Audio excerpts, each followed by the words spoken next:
আজকে সকালবেলায় এই খবরের কাগজ পড়তে পড়তে না ছোটবেলার কিছু কথা মনে পড়ে গেল।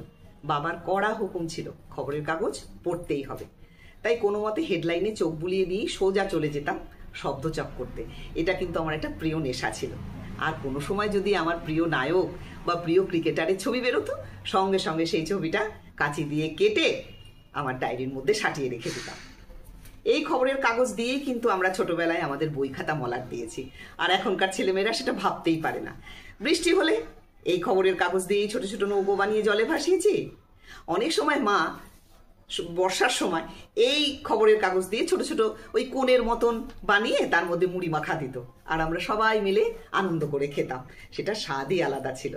অনেক সময় বিছানায় যদি জল পড়ে যেত, তখন এই খবরের কাগজে ভরসা, সেটা বিছিয়ে দিলেই জল শুকিয়ে যেত।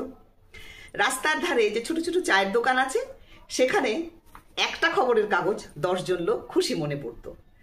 আবার এই খবরের কাগজও কিন্তু ঘটকের কাজ করে।